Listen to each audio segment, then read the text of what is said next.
6984. And in the UK, 0333440065. But yeah, who do you borrow money from? That's the question. That is the question of the day. You think people will get it, Jamster? Well, you mean in the sense of maybe how they should be looking at that question Oh yeah, no, critically. like honestly, We have uh, a call. You oh want to take we it? do. That's Yeah. early. Oh sure, Okay. let's go. Go right ahead. Money matters.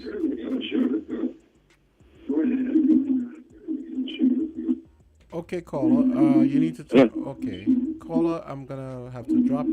Okay. I don't know. That person is. They're more interested in cacophony than Yeah, economics. maybe. So The reality is, look, just as we kick off this topic and who do we borrow money from, we're doing it with the backdrop of the new housing scheme. We're doing it with the backdrop of the government's announcement of a reduction in interest rates for student loans, which are all good things. And we're doing it with knowing that as individuals, one of the first things that we encounter over our life cycle is debt. Right, so that's one of the first things that we encounter over our life cycle is debt. Now, the issue with it is that within the black community, we're taught that debt is bad, right? And that's something that we want to tackle. We want to tackle this notion or these views that debt is a bad thing. You see, views on debt vary greatly within different racial and ethnic groups. But when you look specifically at black individuals, we tend to focus on a range of factors such as, education, personal experiences, etc. But it's well documented of the systemic issues we faced, obviously, not just in St. Kitts, but across the world, wherever the black diaspora exists. And many black individuals and families carry a mindset of resilience and determination when it comes to debt. Now, that's a good thing. That's something to celebrate, that we're resilient people. However, I think this mindset over time has probably affected us in some ways that we don't really see and affected us negatively at that. The way in which we view it as an obstacle, we view debt as an obstacle to overcome on the path of financial independence instead of a tool to become successful and to accumulate more wealth. And I think I mentioned on the show before that I can't think of any one wealthy person in the world, well off person, or average that has accumulated wealth, different types of investments, etc., that do not have some element of debt at all. So we've heard things like debt is a dream deferred, right? That's one of the popular quotes out there on debt. We've heard as well as money, what do you say? Debt is bad, avoid debt at all cost. And I'm saying that these types of approaches towards the view of debt could have negatively affected us as a people in general. And I don't think it's any different here as well. So that's something that we're going to talk about today. Now, let's define debt. And remember my question, who do we borrow money from? That's my question. And I encourage anybody that can answer that, you call in when you have the answer and you let us know, who do you borrow money from? But debt can be broken down as good or bad. Debt is either good or bad. Now, good debt is one where you've paid off the debt, but the product or service, you still feel it, the impact, it's still ongoing. All right? A bad debt might be something where you buy it for a short term, the term has passed, but yet years after you're paying for that debt. So that's the difference. Debt has to be productive. So good debt, an example of that would be like a mortgage. Again, so all this new home project that is introduced by the NHC and the government, and you go and you get a mortgage, that's good debt. Don't let anybody tell you that you should not pursue that type of debt. All right? Because that's a debt where hopefully that asset is going to appreciate over time in value than what you bought it for. So that debt is productive. And even if there's minimal appreciation, it's yours at the end of the day. That's something that you can will and move down generations to come. All right, so that's something that we have to look at. Student loans is another example of good debt as well. Bad debt might be seen as credit card debt for random purchases or a night out drinking or some sort of entertainment or something to that effect. And we're talking on a higher level here. We're not going to get into the weeds and into the details, but those are the different types of debt. All right. So when we borrow money from someone, the question on the floor, and I'll answer it at the end if no one answers, is who do we borrow money from? All right. Now, when it comes to managing debt, we have some strategies. For those of us who are in debt, even though we're taught debt is bad, avoid debt, the reality is we kind of accumulate debt. We accumulate debt over time. And some people may have credit card debt. You may take that personal loan, or you took like a vacation loan here. Or no, we've seen this rise in high cost borrowing facilities like, the payday loan type companies, the pawn shops that are existing and popping up all over the region. Right? So how do we manage that debt? If you find that you're overwhelmed, if you find that your salary after every month, every week, you're seeing these massive deductions that's going to paying creditors, then we have to really evaluate, take a step back, write down all our debts, yeah, go ahead. Caller, Money Matters, you're on the air. Hello, yes, good morning. Yeah, good morning. Are we borrowing from ourselves? Oh my God, he got it. This is the first time this has happened. Yes. Who got money in the bank? Who got money in the bank borrow? Yeah, but you're borrowing the money from yourself. That's incredible. Exactly. Think outside the box. Call. Can we get your name and your details? I don't know if Jamster. No, I know his name. Mr. Kashai. Oh, you know who he is? Yeah, Kashai too. 555. Okay, so then I'll be in touch, man. I think I have his number in my phone too. Because they're into some business and the advice from you, we're very grateful for me. Yeah, listen, we will touch base and we could connect maybe even before I leave if we do it in person, or we could connect on WhatsApp or Zoom or whatever. But I prefer person. okay. Okay. Okay, All right. Kosh. We'll try to do that. I'll get your information from Jamster. Okay. That's incredible. That's never happened, man. Wow. I've asked this question at least 100 times. Eventually we get there. But very seldom does it actually come on the first You know try. him when you see me. He's like, "Oh, it's you." Oh, yeah. You see, the thing is, and just real quickly, and I'll get back in. When we borrow money, we're bringing money from the future, money not earned. We're bringing money from the future and committing it to a purchase today. That's what we do when we borrow money.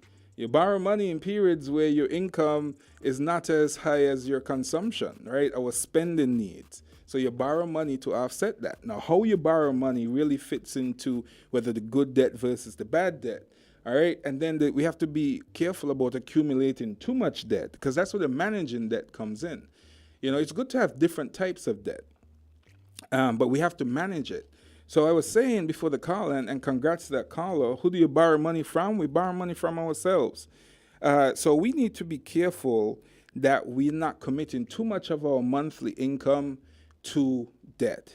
You see, the rule of thumb is about no more than 20% should go to both savings and debt repayment, and we should save around 10%. So we're looking at around 10% on debt repayments. Now, that's a heuristic. That's not necessarily good for everybody, because obviously a mortgage will not be 10% of your monthly income. It will be closer to 40, right? So we could get into those specifics, but in general, you want to keep your debt repayments low.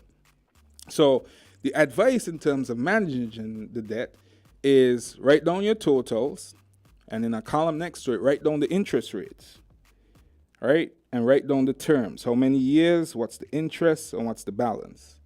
How many years, what's the interest rate on each one, and what's the balance? And you'll realize quickly that some loans have much more significant interest rates than others. Now, something else we need to put down on that list is how is it compounded? How is it compounded? How is interest charged on your loan? And for example, a credit card may have an interest rate of 20%, 25%. In the US, they go as high as 29.99 if you get in like a store card, like a Victoria's Secrets card or something like that. And here, I'm assuming interest rates are around maybe 20%. I know I've met some people and they've told me that's around what they pay. That's calculated daily. So if you have a balance and you're only paying the minimum, you're accumulating daily.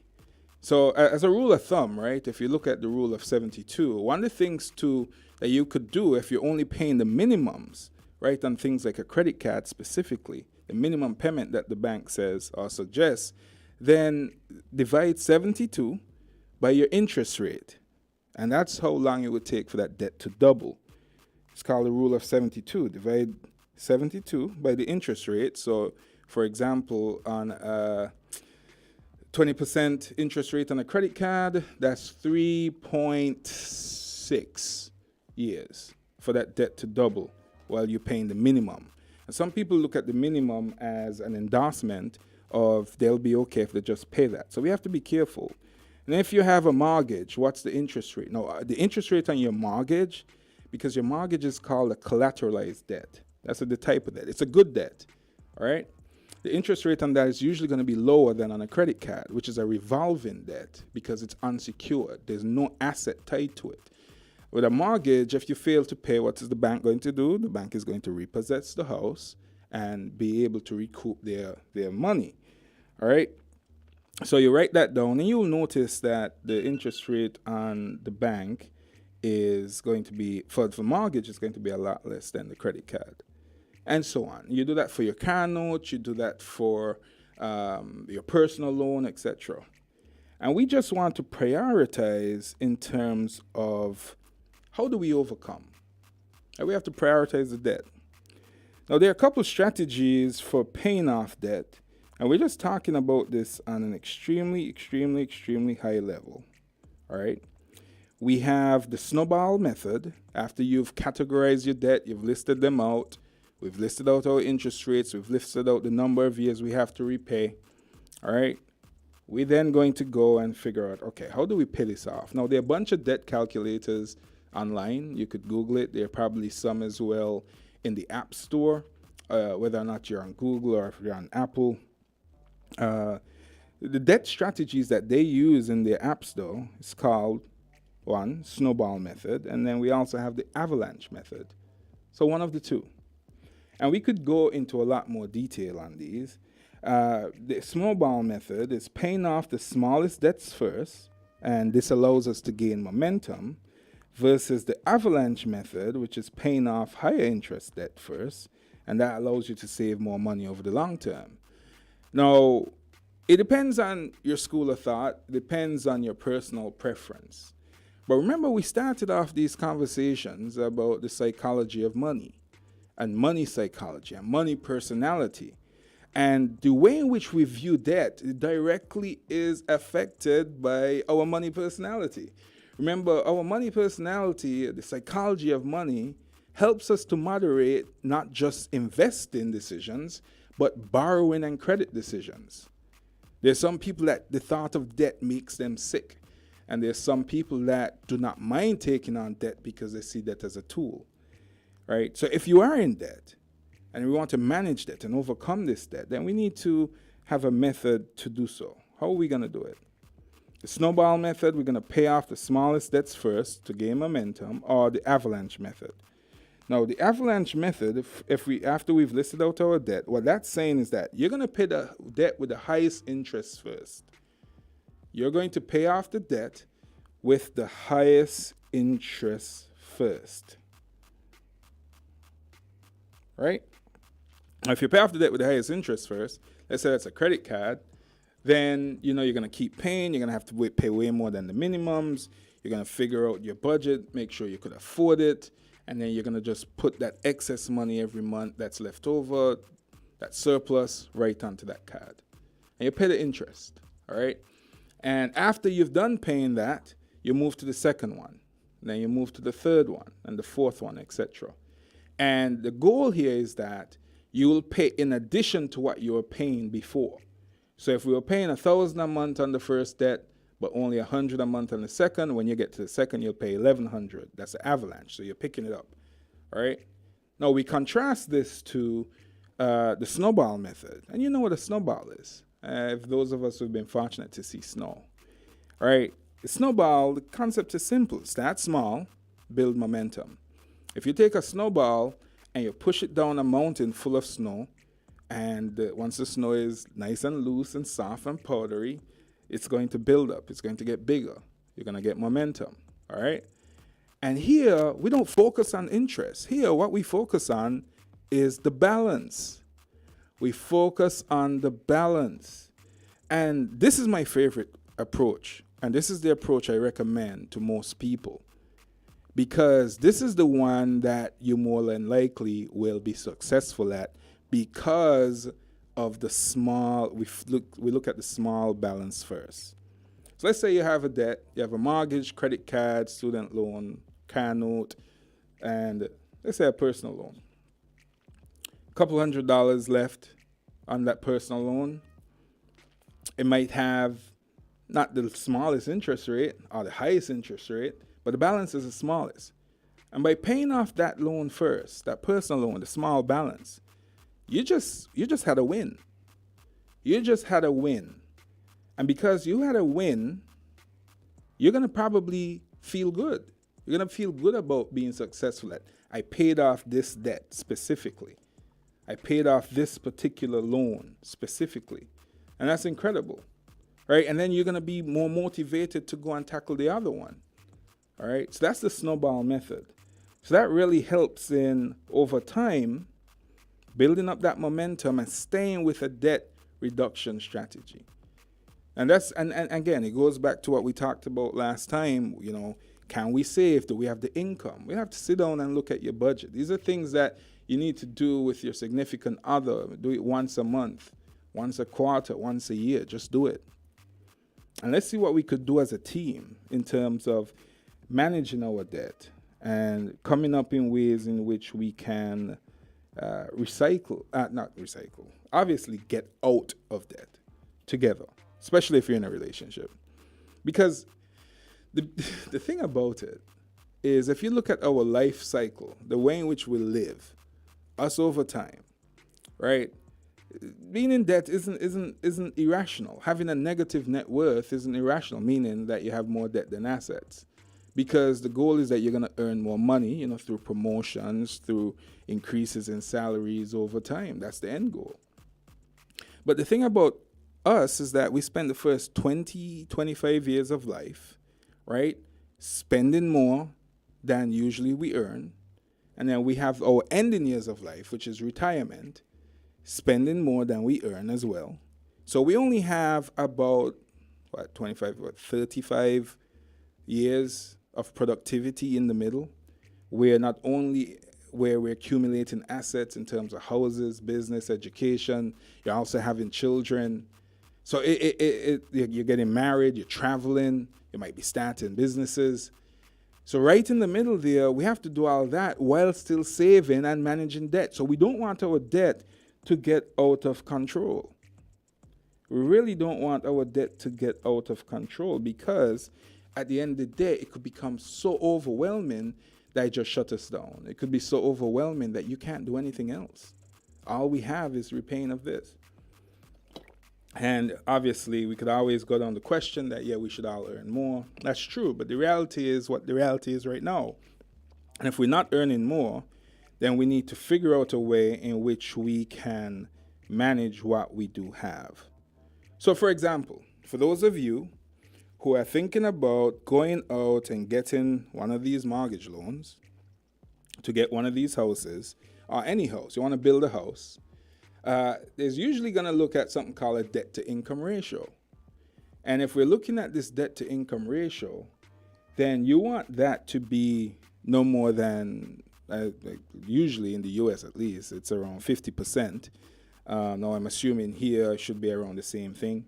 But you don't want that debt to income ratio of all your debts, or in the even factor in this mortgage, to be more than 50%, because then you're going to be overextended. So that includes your auto payment, your mortgage payment, etc. And that's why some people go on and incorporate like rental properties as their building. You get that rental unit, right? And that rental unit, a percentage of that income is going to be accounted as income. But that's going to help you pay for that mortgage.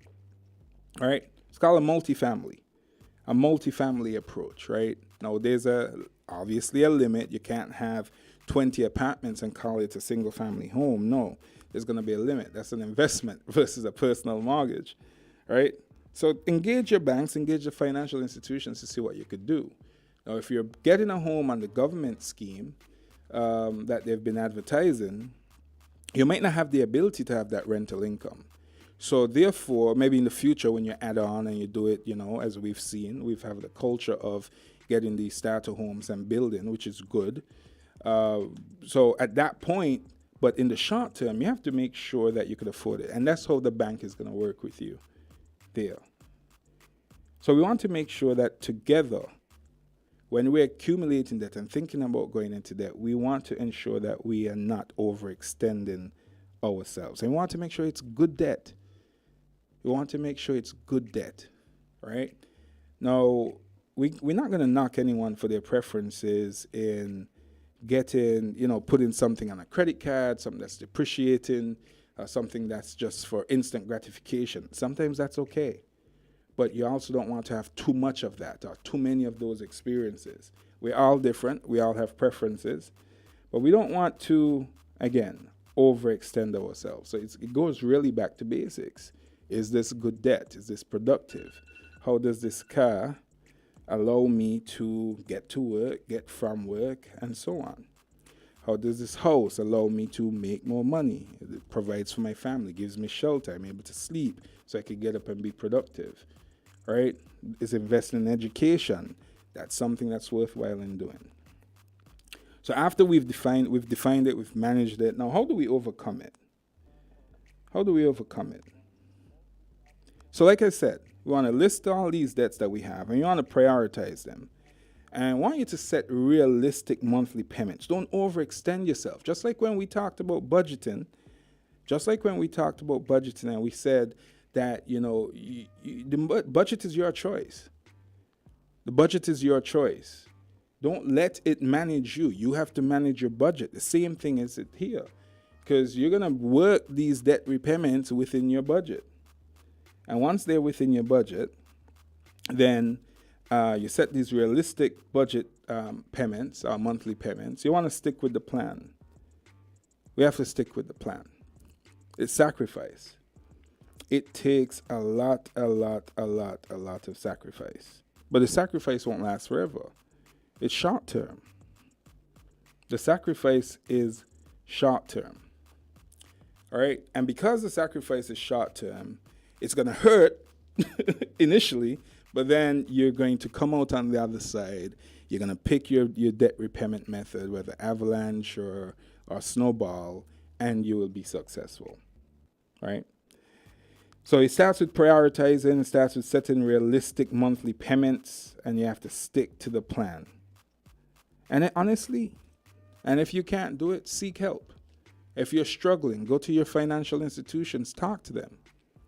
Talk to your financial institutions about what you're going through. They may have a program or provision that could help you through this process. Don't assume that you have to do it alone. Go, be open, be transparent, because things happen. Life happens all the time. Life happens. And because life happens, you want to have a conversation with your creditors. Don't be afraid of them. Look at them as an extension of your friend group, your family group. They're important to you, just like them. Because if you don't engage them, they could make your life miserable. Right? So this is how we overcome debt. You want to create your debt repayment plan from what we discussed, either Snowball or Avalanche. There's some apps out there. There's spreadsheets. Even within Microsoft Excel, there's spreadsheets for debt repayment. You could go on Google. You could find them there as well. All right? And there are apps, like I use the Easy Calculator app. They have a bunch of calculators in there. You could find that in the App Store. On Google, it's called Financial Calculators, right?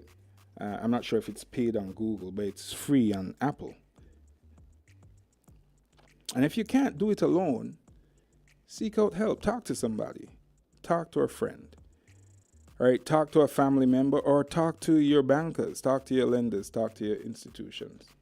Once again, I want to remind everybody the phone lines are open. If you have a question, it could be on this or some topic we discussed in the past, or just a random question about money matters, feel free to call in.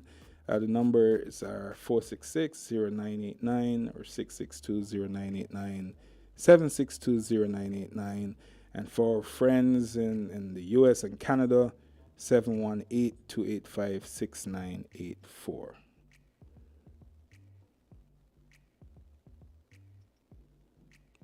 Okay, so today our topic is debt, all about debt, managing and overcoming debt. So we have a call. Sure. Money Matters. Go right ahead, caller. Good morning. You're talking about different types of debt. The highest interest one, obviously, is the one I would pay off first. But the other one is that you say something like savings. Yes, it's good to have savings, but if you have any spare money at the end of each month, it's sometimes better to pay off debt with that money. For instance, in a mortgage, some mortgages have early repayment penalties, but we won't get into that. But if you pay a mortgage and you're getting, 3% in the bank, and your mortgage is 8%, when you pay off that money each month, that money is actually earning 8%. Yes. So that's another thing that people should take into consideration. I'm not saying everybody can do it, but if you can, it's a worthwhile thing. I paid off my mortgage about 5 years in advance. Oh, nice. Did you make extra payments? Interest. Yeah, I made extra payments every month, and therefore I reduced the capital which I owed. Therefore, each month the capital come down, so the interest I was paying was less, and therefore by doing that I was paying less and less interest each month, and I guess it sort of snowballed. Yeah, in a sense, yeah. And the other thing is that when I use a credit card, I use it for the credit of that month rather than a loan, because if you use a loan on a credit card, that's extortionate amount of money, even though you bought something on sale. So get rid of that really high debt if you can with the excess, because then that money will be earning, instead of interest savings, it'll be earning the 20-odd% per month. You know, you make an interesting those are two point, other aspects of it. Yeah, you made an interesting point, and I wanted to keep this show high level, but you've taken me down the road. I have to follow you. Paying off debt, because to your point, Carl, what you just described is paying off debt is a form of savings. Paying off debt is a form of savings. And you're absolutely correct in what you said, your mortgage and even the credit cards. And I'll tackle each one. When we have a credit card balance, to the caller's point,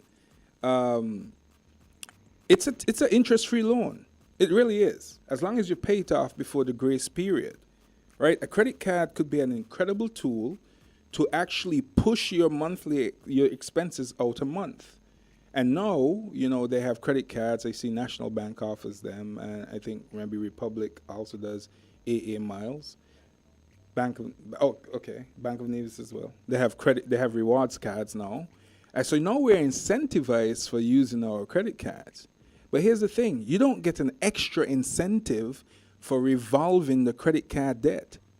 No, the incentive that you get is from the point of purchase, which, so therefore, if you have the means and if it's in your budget, it's actually rational.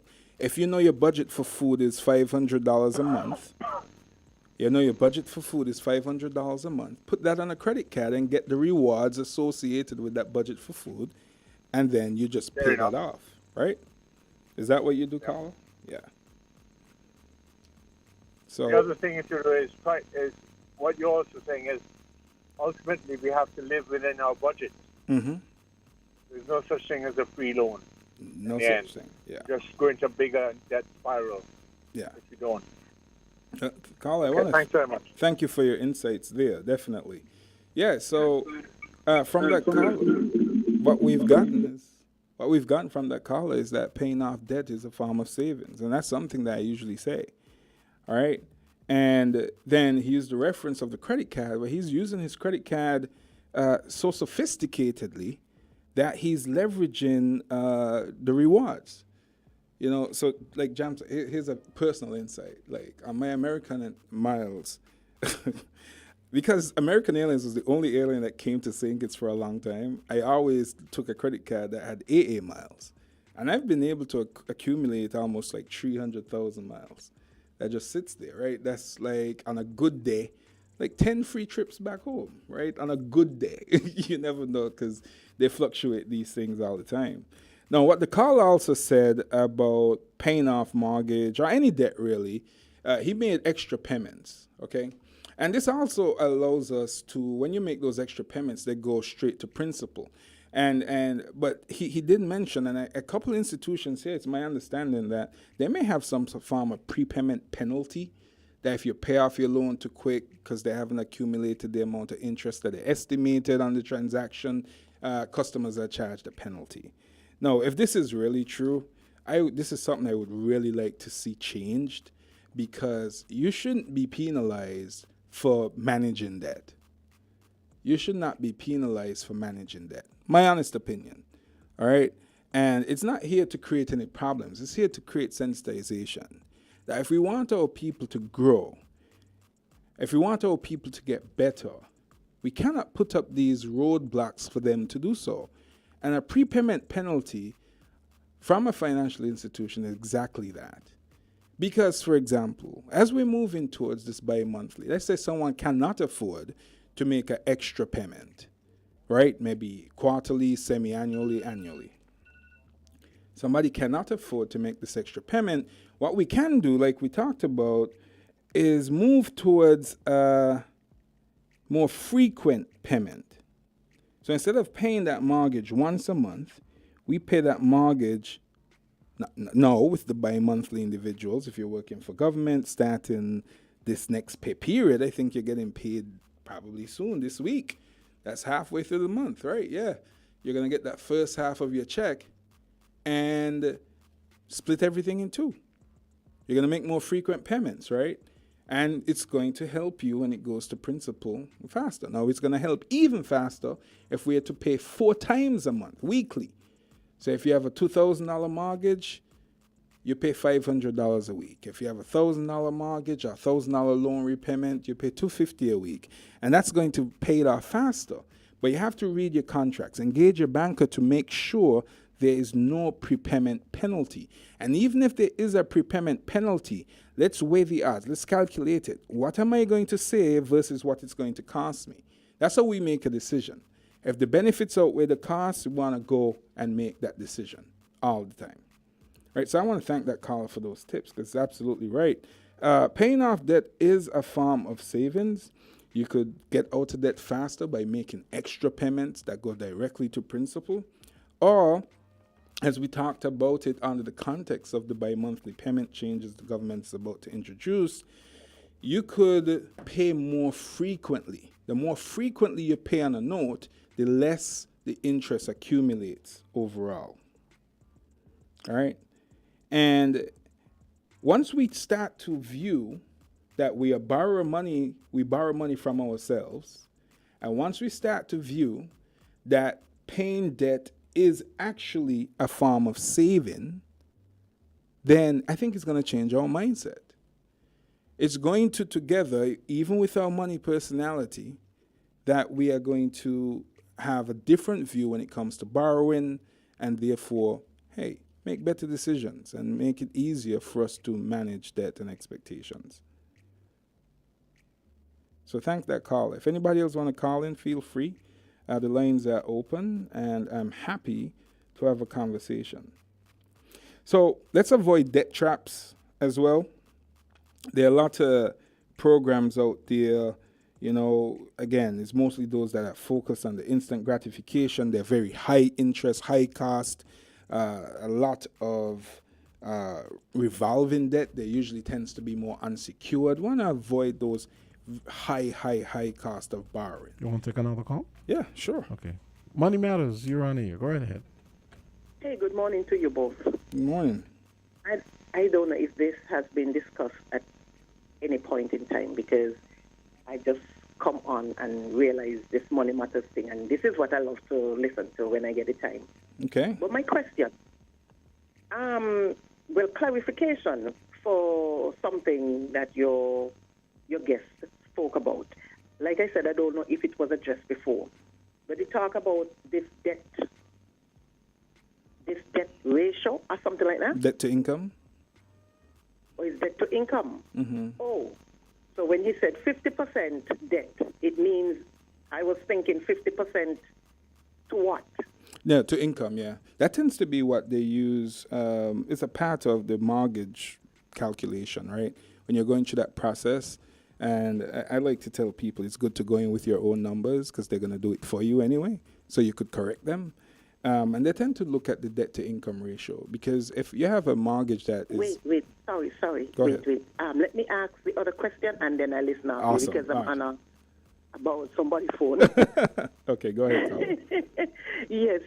And the next thing, for somebody who takes a loan, let's say they go to a lending institution, let's say for a bank, and that person borrows a small loan,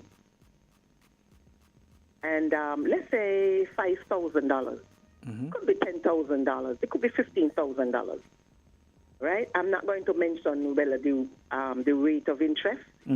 I'm going to leave that out, okay? But we know interest has to be in that. It has to be repaid, the principal plus the extra. Now, that person falls on hard times, okay? But before that, the loan was being repaid.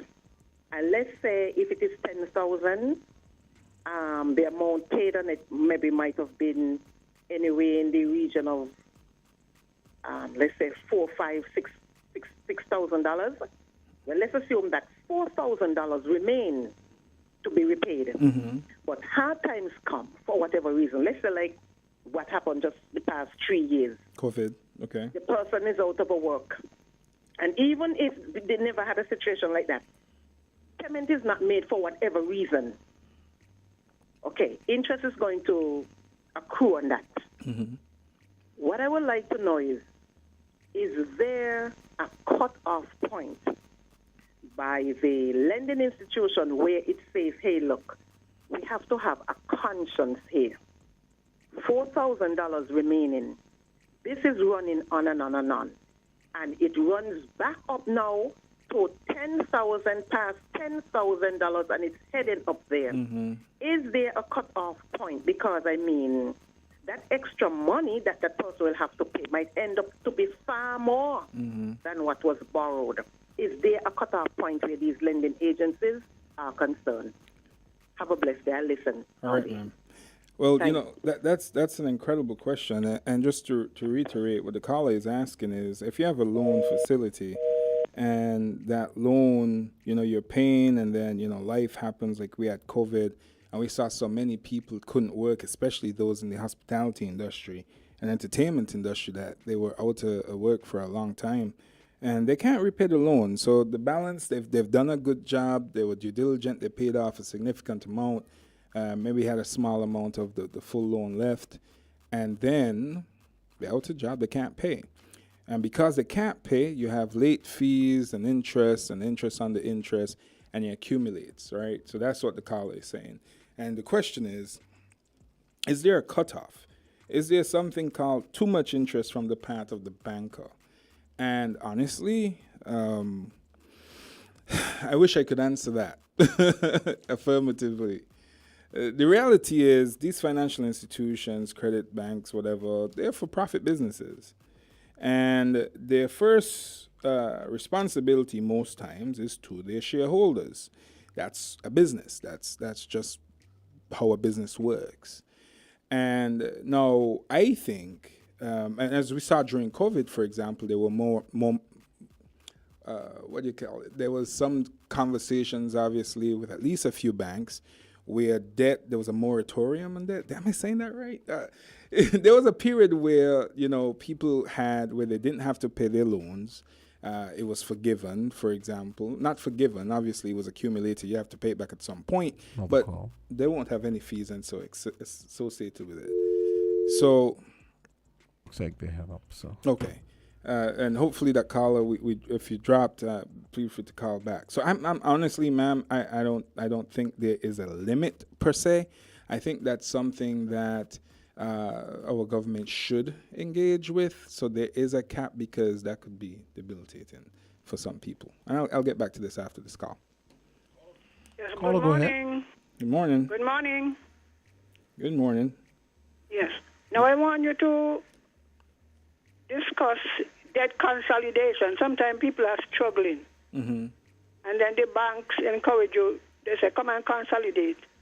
But sometimes the fees to consolidate the debt is so high. Mm-hmm. So what do you think about debt consolidation? And another thing, how do you explain reducing rate interest on the loan? Some institutions say, well, I think they calculate it every day or something like that, reducing balance. Reducing balance or reducing rate? Yeah, the interest is on the reducing balance. I think that's what they say. Okay. Okay. So discuss some of this. Is it a good idea to Consolidate. Yeah, I'll start with that. All right, All cool. right, then. Thank you, caller. Yeah.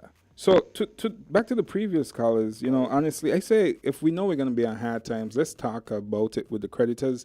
I did learn of a situation talking to somebody very close to me with that something like that actually happened, and their property was repossessed, and the bank seemed inflexible even though they tried and all that. And I really think these are things, as we grow as a country, we need to realize that we also need to grow more sophisticated financially, that we want our people to progress. We have to put frameworks in place for them to do so. And no one wants to limit profits of any business or so on, but you also don't want that your customers in a worse situation just because they try to improve their life. So no, I don't know if there's a limit. I don't know if there's a cap, ma'am. I think that's something that needs to be explored. I don't agree with prepayment penalties. I think that should go away, even though it needs to be an act of legislation or something that ECCB needs to enforce across the currency union. That's something that needs to be addressed, right? And your topic as well needs to also be considered, because there should be a cap. At what point is too much interest enough interest? And I could go down a whole different topic, but I don't want to touch that right now. Now, to the other caller, debt consolidation is, as the name suggests, consolidating debt. So I talked about you may have all these different loans, right, that you have. And let's say your total debt is like $20,000. And you go to a bank and say, man, I just want to make one payment, because sometimes it's hard to keep up with multiple lenders and so on. So you approach a different institution and say, hey, I want to consolidate these debts. Then how do we do it, right? Now, you could do it that way. You go to a separate institution. So it's just like a loan. I have these debts. This is what I'm paying now monthly. I need a loan for the same amount, right? And that way, even though it's technically a consolidation, the fees on that consolidation, because it's from a separate lender, would be far less than sometimes doing it within the same institution, right? Now, there are ways also, like for some our callers in the US, you may know this, you could do balance transfers on credit cards where they incentivize you with a lower interest, but there's a fee, maybe a 5% fee, a 4% fee to transfer that debt. Same thing with a debt consolidation. Usually there's an origination fee. There's an administrative internal fee that you would have to pay. Now, what we have to do is do the math, all right? Is the amount I'm going to save from repaying from this consolidation each month compared to what I'm doing now, is it less? Yes? Okay, that's a good thing. How much less? So what's the total I'm going to save monthly in terms of payment? Here we're looking at payment. We're not even tackling on the interest side. Because for some people who consolidate, it's a cash flow problem. They want to focus on their cash flows. All right, and then if you compare your savings over the course of this repayment schedule, and let's say you're going to save because you have a lower interest rate and so on, let's say you're going to save a few $1,000s. Compare that to the fee that you're going to have to pay to initiate this in the first place. If the total savings is less than the cost of initiating the consolidation, then I say it's a good thing. That's a win. That's how we evaluate. If something is the benefit outweighs the cost, the marginal benefit outweighs the marginal cost, then that's something that we should pursue. And the other question was on the reducing rate of interest. Reducing rate of interest, which by definition means, if your interest is payable according to the loan that you have, right? and the loan is the loan yet to be repaid. So generally, in flat interest rates, the interest calculations happens on the total principal amount. So from the initial start of the loan, that's what it's going to be based on. But in this case, the interest calculation is based on the loan amount which is pending to be repaid. So if you're going to go and get a loan facility from any financial institution, we want to know the type of interest. If it's traditional, it's usually based on the principal. If you're borrowing $20,000, like we talked about with the debt consolidation example, and you're going to use that $20,000, you're going to have a flat payment. The interest is going to be based on that total principal of $20,000. All right. If you have a reducing rate of interest, so over time, when you pay, then it's going to be based on the balance, your total interest. So what you're going to see usually is in the beginning, you're going to pay a lot more in interest than you are in that goes to principal. And over time, that's going to switch and it's going to go more towards principal. One of the things that I really want to dig into more here is how we in St. Kitts and Nevis deal with debt. What type of loans are issued more? And that comes from research, that comes from data. And unfortunately, callers, that data is just not available. And a lot of institutions don't openly share that information. And that's something that we have to share because research will help us. Research will help us, right? And I want to incorporate research into all that we do. I want to have examples that are more relevant. So as we build out this show, and hopefully I answered the questions from the callers, and as we build out this show, that's what I want. I want to have guests. I want to have people within the community that can answer these questions directly, and we have a real dialogue. So that's what I'm going to be working on my end in total. So I just want to recap what we talked about today. I think we had a good discussion on debt. Debt, understanding what debt is. So we define debt. We define it from the perspective of good versus bad. What constitutes a good debt, what constitutes a bad debt, and the personal preferences there. How do we manage debt? Right? We need to know our numbers. How much do we owe? What's the interest rate? What's the terms? And so on. And we talked about how to overcome. And we had a really good caller that basically allowed us, or shared with us, through his examples, that paying off debt is a form of saving. We have a caller? Caller, go ahead. Sorry, to your guest, I don't think you have completed answering the debt ratio question. Oh, I didn't do your debt ratio question. Right, right. Okay, right. So we were talking, okay, so on the debt ratio side, so it's compared to income. So for example, somebody that's making $4,000 a month and they go apply and they want a mortgage loan. And the mortgage loan comes out to about, let's say, $2,500 a month. I tell them walk away. We want that to be somewhere, you want that mortgage repayment to be somewhere between $1,500 and $2,000 to have some sort of flexibility. Now, if it's a two-income household and you could do better, that you're pooling money, you're sharing expenses, you're sharing housing costs, then that's also going to help to reduce your debt to income ratio. So it depends on how we apply for a loan. I have a juicy question for you. Yeah, go ahead. The person says, what if I sue the bank when they charge me a penalty for paying off ahead of time? That should work for the banks to stop that nonsense. I agree. I don't agree with prepayment penalties. And I know of institutions, actually this weekend self, and we were talking about with some friends about, them potentially applying for one of these houses that the government's talking about.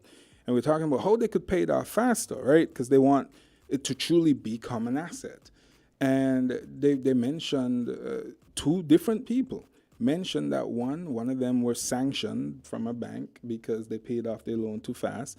And they were told, yeah, you can't get a loan for a period of time because you paid it off too fast. Another was charged a triple-digit fee, a few $100s again for a penalty. And I actually know of an institution that calculates the debt, add the debt to the principal, and that's your payment.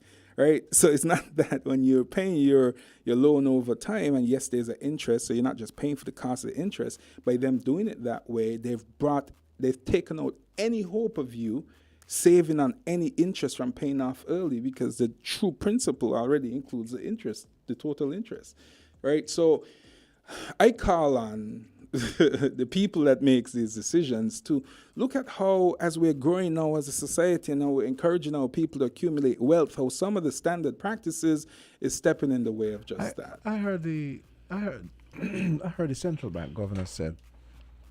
I heard him say something to the effect that they can't necessarily regulate, tell some of these institutions how to run their business. But isn't it something that they can take a stand on? Isn't that something they can regulate? So the role of the central bank, our central bank doesn't function like most central banks in terms of what they do. They function more like a bank examiner. Most central banks in the world manage the money supply, right? Whereas government push taxes, most central banks in the world would manipulate the reserve requirements at financial institutions, offer preferential lending rates, and that way they either restrict or expand the money supply, either making money cheaper or more expensive, more available or less available. I remember, it was about someone, he was referring to all the nuisance fees, and he said he can't, they can't, Yeah. but isn't that something that can be changed? I think that's something that we If need the countries- legislative consultation. Because I know the way it works is the prime ministers have to get It's together, legis- and yeah. it has to be unanimous for Yeah. them to do anything in the currency union, right? But also to on an individualized basis, legislation can be moved to cap fees. The same way you could use it to impose penalties, you could also use legislation to cap fees. A lot of the acts, for example, in the U.S., where there used to be a situation where, is a late fee on a like overdraft fees, right? That was something. You have a credit card tied to your checking. Your checking goes low, they automatically charge your credit card, so it's your money, but they charge you a $25 fee to use your money. Well, the government went through an act of Congress and was like, you can't do that. Or any institution that the government empowers to regulate this. So maybe that's what we need. Maybe we need a financial regulation body that could go out and look at the consumer financial side of it and protect customers. Why the reticence and this kind of, we can't do anything? Why do you get that vibe from the central bank? Because they operate consumer affairs here and stuff like that. They operate within their sphere. Right, the bank was created on a charter. They operate within what was said in the charter. So if that was not a tenant of the charter, they can't police that. So practically speaking, can't the central bank and even consumer affairs, can't their remit be expanded by legislation to include these things? They can. To compel these people to act right? It definitely can. And the thing is that, again, it goes back to what we prioritize, right? So if we realize now that, and look around the country, it's built up. We're having a lot of homes being built, a lot of cars being purchased, a lot of money is being spent, right? But yet, in some cases, you could get loans for cars. You can't get loans for businesses because the businesses seem more risky than the car, and the car is a depreciating asset. And here's something that could potentially hire people, contribute to the economy, be productive. That's why we have a lot of people that have businesses that haven't grown because truly they're not a business. It's because they can't access debt. They're not really a business. They're not leveraged. A lot of us, what we call businesses, are not businesses. They're monetized hobbies. Not to be controversial, but it's just a reality because you don't have access to debt. Hobbies. And I know we're out of time, but look, active legislation is where we could move the needle. I want to thank the callers. And yeah, ma'am, the debt to income ratio, it's based on your income. You want to minimize that. You don't want your total debt repayments to be more than 50% because you do want to at least put 20%, 10 to 20% away for savings, and you still need to live, right? So this is Money Matters with Dr. Terrance Matt, and remember, it takes financial knowledge to know you're making financial mistakes. So go easy on yourself. And we will have our next show in a couple of weeks, and we will discuss investing from a high level, and then we're going to go into more specific topic focus shows. Okay, great show. And, we had a bunch of calls in the last remaining minutes, so clearly there's a lot of I'm actually surprised. There seems to be a lot of engagement in terms of. Well, I'm happy about the that. the other end of. Yeah, of, I'm happy about that. You know. Sorry we couldn't get to the calls, but if you have them, feel free to jump on the live, ask your question there, and I'll respond if I can. So we got Socrates here. All right. You see me, he has me practically Voices. a gunpoint in here. So There's a celebrity coming in. A real celebrity is walking in the building. So, all right, thanks, guys. Okay, cool. All right, James, so Okay. bye. Found the sound.